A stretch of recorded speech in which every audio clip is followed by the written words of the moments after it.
Welcome to The Explainer. Today, we are diving into a universal principle that, honestly, might be one of the most important you ever come across for actually shaping the life you live. I mean, of course you have. It's been everywhere for years, right? This idea that our thoughts can kind of pull things into our lives. It's a concept most of us are pretty familiar with. But what if I told you there's something that works underneath that?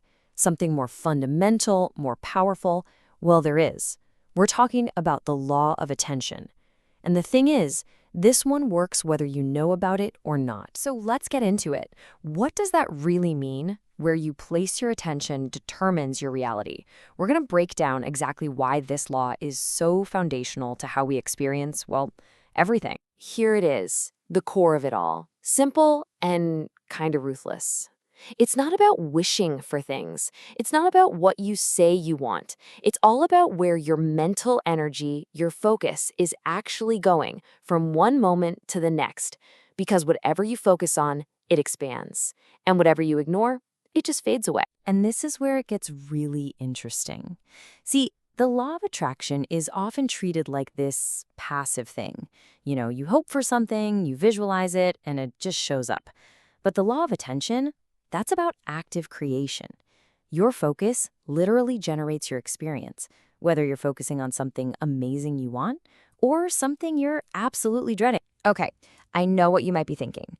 This sounds a little out there, a bit mystical, right?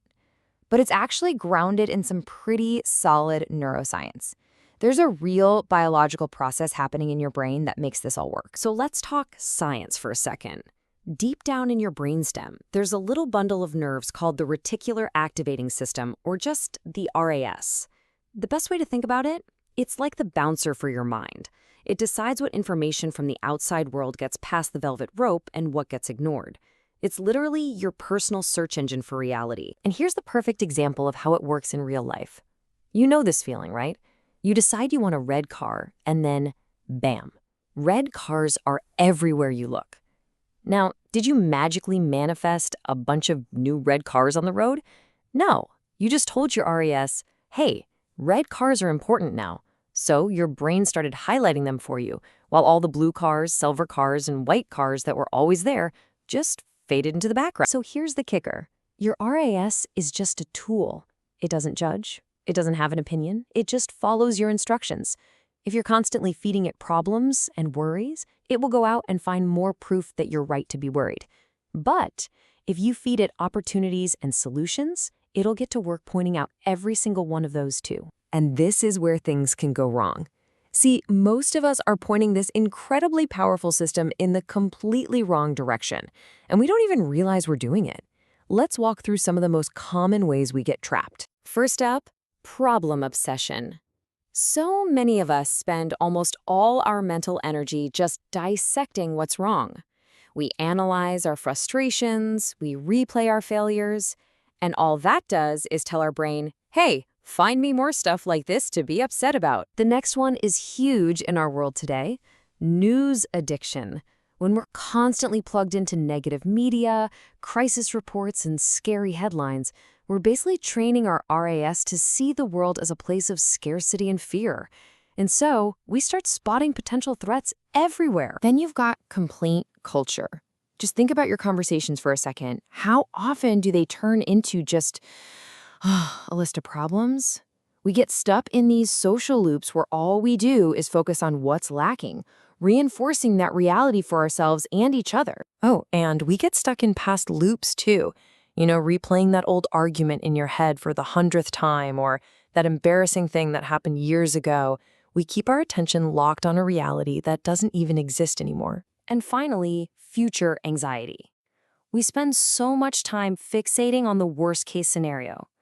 We're essentially training our brain to be a master detector of obstacles and threats, which makes it really easy to miss the opportunities that are right there in front of us. Okay, so if some of that felt a little familiar, you're not alone. But here's the good news. Now that we know the traps, we can talk about the solutions. Let's get into a real, actionable plan for taking back control of your focus. So here's our roadmap, a 5-step plan to master this. It starts with an attention audit, just seeing where your focus actually goes. Then you use the solution filter to change how you frame problems. After that, you go on an evidence hunt to actively look for proof that what you want is possible. And for those moments you get stuck, you use attention redirects. It's all guided by focusing on your future self. We're going to zoom in on two of the most powerful ones you can start using today. Okay, the solution filter is an absolute game changer. It's so simple. Instead of making a problem statement like, I'm so broke, you flip it into a solution-oriented question. How can I create more income streams?